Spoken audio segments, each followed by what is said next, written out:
क्या अरविंद केजरीवाल अलग थलग पड़ गए हैं? क्या केजरीवाल का कोई अब हालचाल नहीं लेता?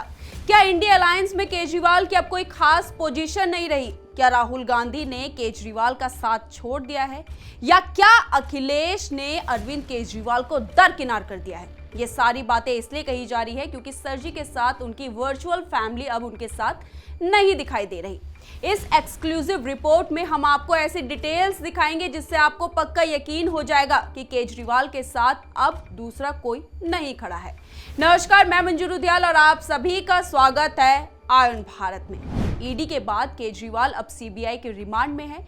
सीबीआई का शिकंजा ऐसे वक्त में केजरीवाल पर कसा है जब आम आदमी पार्टी को लग रहा था कि केजरीवाल बस तिहाड़ से आने ही वाले हैं, लेकिन ऐसा नहीं हुआ। खैर, वो तो होना भी नहीं था। कहते हैं ना, खिसियानी बिल्ली खंबा नोचे।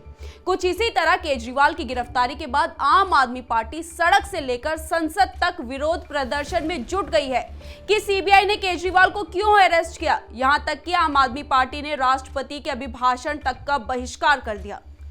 ऐसा पहली बार नहीं हुआ है जब आम आदमी पार्टी ने अरविंद केजरीवाल की गिरफ्तारी पर ईडी, सीबीआई और केंद्र सरकार का जमकर विरोध किया हो। आप हमेशा विरोध करती रही है, लेकिन अब फर्क बस इतना है कि पहले केजरीवाल की गिरफ्तारी के खिलाफ इंडिया ब्लॉक का साथ मिलता था।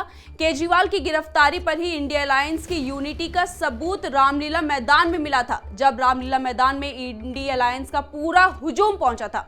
पर अब हालात बिल्कुल बदल चुके हैं। चुनावी नतीजों में अरविंद केजरीवाल फीके, रंगहीन कोरा कागज साबित हुए। इंडिया अलायंस ने उन्हें दरकिनार ही कर दिया। अब तो आम आदमी पार्टी मुंह ताकती फिर रही है कि इंडिया अलायंस का कोई तो हो जिसे हम अपना कह सके और वो केजरीवाल की गिरफ्तारी को लेकर कुछ तो बोले, सरकार और जांच एजेंसियों का विरोध करे, लेकिन ऐसा कुछ होता हुआ दिखाई नहीं दे रहा है। अब तो केजरीवाल को कांग्रेस ने भी पूरी तरह से भुला दिया है। ये बात अब तिहाड़ में बैठे दिल्ली सीएम अरविंद केजरीवाल भी समझ गए हैं कि उनके साथ कोई भी नहीं है। इतने नहीं, ये सब होता देख फ्रस्ट्रेशन होना तो लाजमी है। शायद इसलिए अरविंद केजरीवाल की पत्नी सुनीता केजरीवाल ने एक्स पर लिखा कि अभी तक हमेशा यही प्रार्थना की है कि ईश्वर सबको सद्बुद्धि दे, लेकिन अब प्रार्थना रहेगी कि तानाशाह का विनाश हो। लेकिन यहाँ ये बताने की जरूरत नहीं है कि मिसेस केजरीवाल तानाशाह बोल किसे रही है।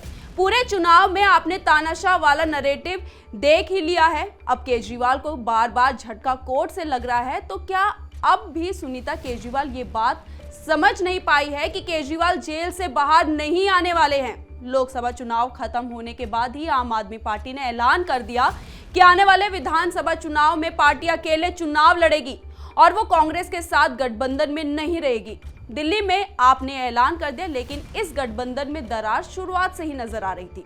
दिल्ली में दोनों ही पार्टियां मिलकर चुनाव लड़ रही थी, लेकिन पंजाब चुनाव में दोनों एक दूसरे को जमकर गालियां दे रही थी। उसके बाद आप कहती है कि हम कांग्रेस से गठबंधन तोड़ते हैं। अरे जनाब, आप तो पहले से ही गठबंधन में नहीं थे, क्योंकि कांग्रेस पार्टी आपके साथ नहीं थी।